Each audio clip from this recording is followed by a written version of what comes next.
Oh, Lisa, let's clean the house really well this time. Okay, we're going away for 6 days. You've got plenty of time, so make sure you do a thorough job. It's good practice for you. Go for it, Lisa. Okay, I'll make sure to clean everything really well. Several days later. Hey, why can't we get into the house? I thought that might happen.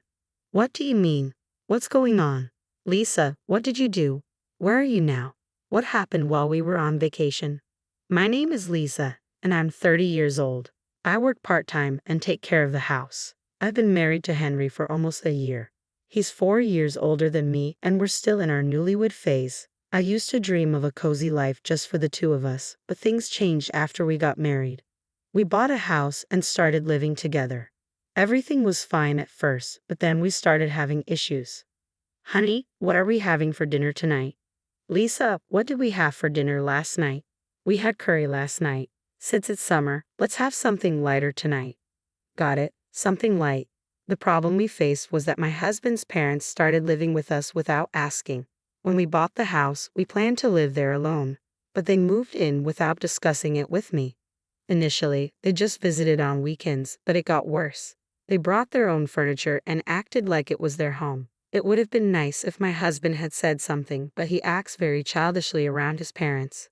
He's always asking, Mom, are you okay in this heat? Dad, are you all right? He never stands up to them.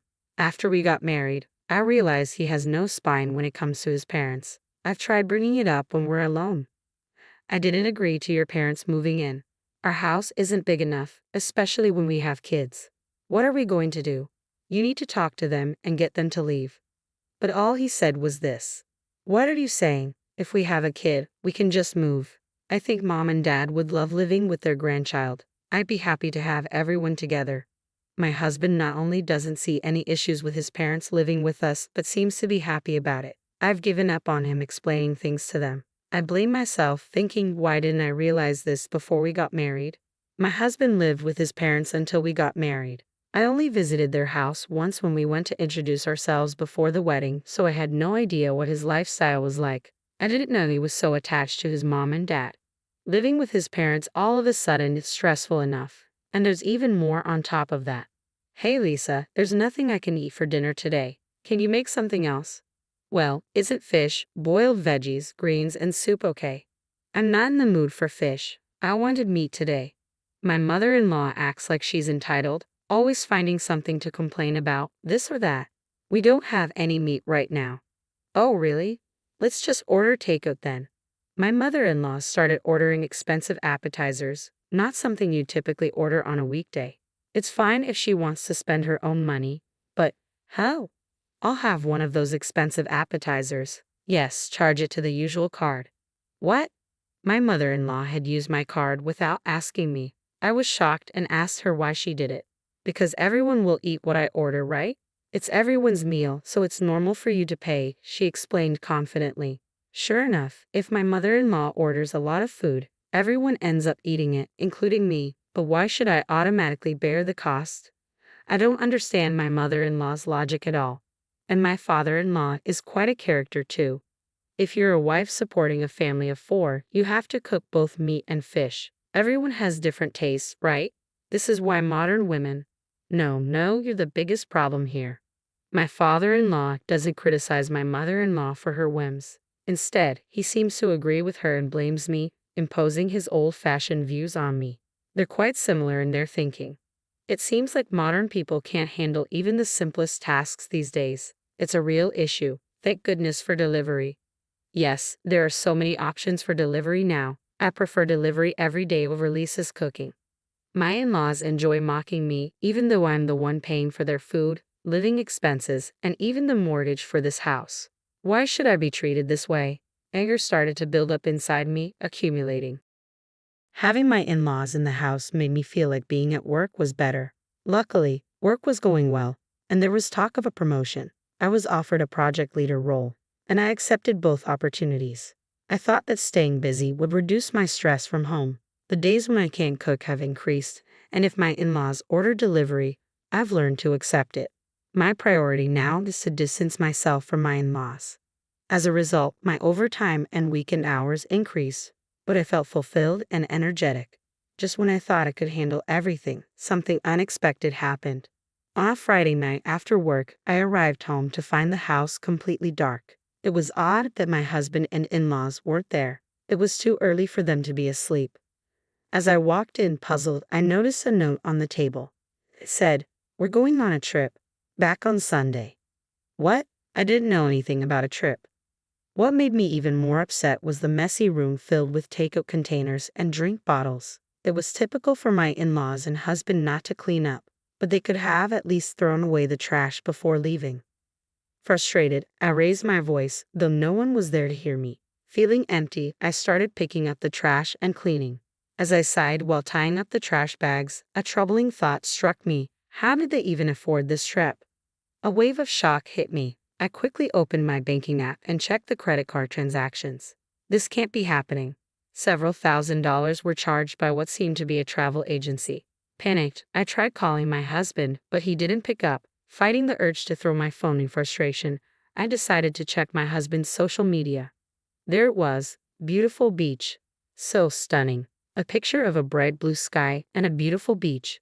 The people in the photo didn't look American. Could it be true? Digging further, I found they were in Bali. I never imagined they would take an international trip, and I felt drained. I hate to admit it, but my husband doesn't earn much. Most of our income comes from my job. I've been saving diligently because I worry about our future. That was before my in-laws moved in. The idea of my husband and his parents using my money to enjoy a resort made my anger boil over. All the vague stress I'd been feeling started to crystallize into clear questions. Why do they do this? How did they feel about it? What were they thinking about the future? It felt like an endless cycle of thoughts. I knew I needed to take action about my life. When my husband and in-laws returned from their trip, slightly sunburned, I was seething with irritation, though I kept quiet. We had such a great time. Traveling abroad is definitely worth it, and we found the food and accommodation quite affordable. My in-laws chirped. I bit my tongue to stop myself from asking who they expected to foot the bill for all of this. "Let's plan another trip, Mom, Dad." My husband chimed in, chatting with his parents. He seemed so immature, like a child begging for a summer vacation. At 35 years old. Seeing him like that filled me with disgust. I prepared dinner in frustration. "Stay calm. Just focus on cooking," I muttered to myself, moving mechanically. Then, "Oh dear, there's so much dust here," my mother-in-law remarked, running her fingers over a houseplant's leaves. "That's not good," my father-in-law murmured, giving me a quick glance. "You didn't clean while we were away. What kind of day off was that?" "What?" I couldn't help but ask again. "If you've kept the house clean all the time, I would have taken you on the trip. I didn't invite you because I was thinking about you and your housework. Isn't that right, Mom and Dad?" My husband said this seriously. "Thanks for considering that," I replied, holding back my anger. My face twitched and I turned away, pretending to get ingredients from the fridge. Inside, I was shouting, "Are you kidding me?" I couldn't believe it. They left the house messy, took a vacation with my money, and now they were saying this. Checking the credit card transactions while they were away only made me angrier. Did they go to a spa or fancy restaurants? Even in Bali, where things are cheaper, there were large charges constantly added. How much have they spent without asking me? I couldn't stop thinking about it. Hundreds, thousands, tens of thousands. Doing some quick mental math, a couple $1,000s wasn't out of the question. And with them taking over the entire household, it could be even more. I was beyond frustrated. Once they got a taste of using my money for trips, my husband and in-laws started going away more often. My credit card was being used routinely, but I didn't intervene for months. I silently watched my husband and in-laws' foolish spending. Then one day, my mother-in-law said, "We're going to Hawaii. Can you increase the credit card limit?" "Sure, I understand," I replied. My mother-in-law was completely disregarding me. Did she think I'd just obey her every command? Did she expect me to buy a new swimsuit at her age? She was flipping through a swimsuit catalog, clearly excited.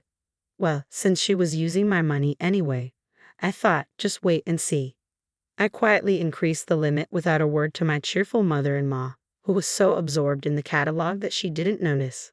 On the day they left for Hawaii, the room was messier than ever. My husband and in-laws were rushing around packing, paying no mind to cleaning up. "Oh, Lisa, make sure you clean thoroughly this time," my mother-in-law instructed me. "It's a long trip, 6 days. You've got plenty of time to practice your housework skills, my father-in-law added. Good luck with the chores, Lisa, my husband said, oblivious to the situation. What is he talking about? Seeing it was about time, all three of them started to rush. Their chatting and leaving looked genuinely fun.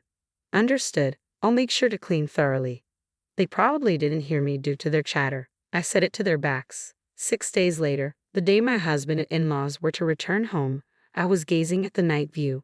Even though it was a weekday, I had taken a rare paid day off and was enjoying a drink in a lavish hotel. My husband called. I let out a sigh, left my seat, and answered the call. Hello? What the hell is going on? I can't get into the house. My husband sounded quite panicked. I thought as much, I said calmly. What do you mean? What's happening?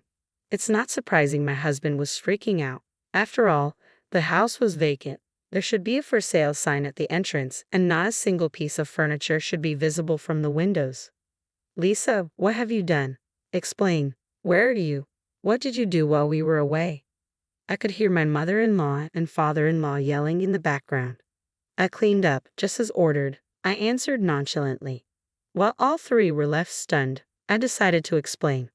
I went ahead and put the house up for sale. The land too. It's completely clean now. Nothing's left inside. You foolish woman, my father-in-law yelled.